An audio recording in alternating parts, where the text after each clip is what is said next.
क्या बोलता वो मुसलमान आपको बर्दाश्त नहीं होता? बरेली के अंदर डंडा चले, लाठी चले, खामोशी इख्तियार करके रहे, संभल के अंदर खामोशी इख्तियार करके रहे। और अगर हम बोल दें तो ये बर्दाश्त क्यों नहीं होता है उन लोगों को जो हमारे वोट के हकदार बनने का काम करते हैं? हमारा वोट चाहिए तो हमारे दर्द के अंदर भी शिरकत कीजिए, हमारे दर्द में भी शिरकत कीजिए। मौलाना तौकीर रजा को अगर रगड़ दिया गया और आपके मुंह से एक लफ्ज नहीं निकल रहा है तो फिर आप बताइए कि किस तरह से आप वोट के हकदार हो सकते हैं? संभल के अंदर चले हम गोली लगाई गई, लेकिन जब तक राहुल गांधी और प्रियंका गांधी पार्लियामेंट से निकलकर नहीं चले हमारे साथ, तब तक किसी के अंदर बोलने की जरूरत नहीं थी कि कोई दो लफ्ज में बोलने का काम कर सकता। मैं सहारनपुर से बरेली के लिए चला, तब तक कोई नहीं बोलने वाला था कि कैसे चलेगा, कैसे हम वोट डालने के लिए रह गए। जो चूंकि पिटना तो अब्दुल को ही है, सरकार नहीं बनेगी तो पिटेगा अब्दुल। इसलिए हमारे लिए जरूरी है कि हम सरकार बनाएं, लेकिन अब्दुल को भी यह समझना चाहिए कि जब तक अब्दुल ये ठेकेदारी करेगा कि मैं भाजपा को हरा दूंगा, भाजपा नहीं हमारी।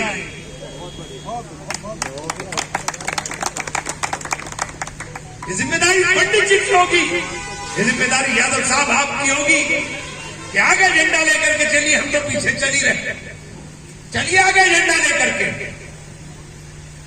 हम पीछे चल रहे हैं। आज देश को कहां खड़ा कर दिया इस नफरत की आग में। नीट की परीक्षा ताजा ताजा उदाहरण, क्यों भाई याददाश्त बिल्कुल देश की खराब हो गई क्या?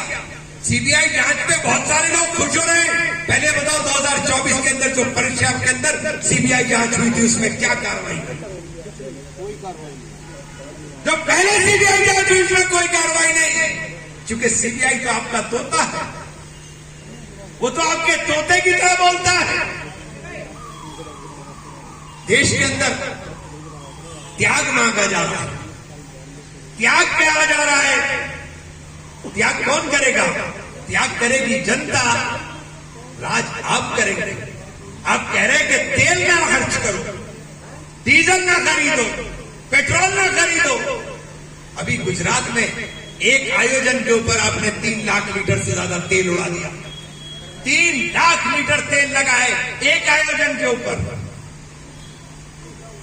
आप तेल से ना खरीदने की बात करते हो, आप कह रहे हैं कि सोना ना खरीदो।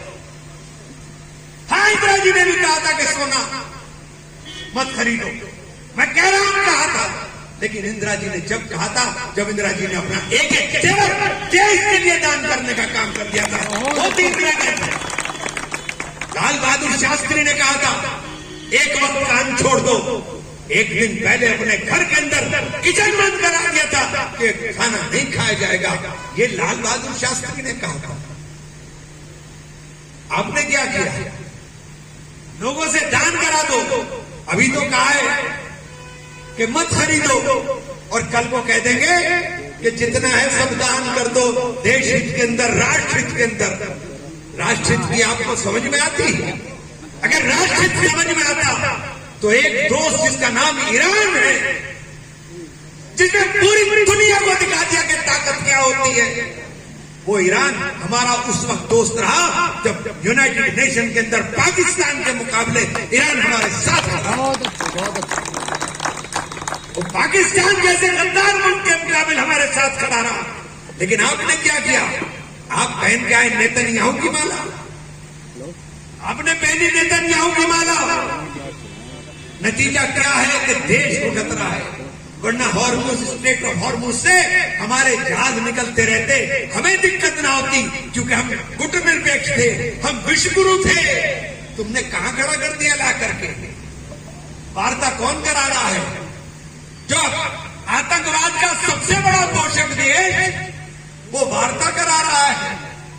और जो सबसे अलमदार थे, जो चौधराहट करने का टाइम था, उसको ही हमें नहीं पूछ रहा है, क्योंकि अमेरिका की गुलामी कर रहे हो। और जो दोस्त थे, उन दोस्तों ने तुम्हारे व्यवहार के बाद तुमसे मुंह फेरने का काम कर लिया, चाहे अमेरिका, चाहे ईरान हो, चाहे रशिया हो साथ।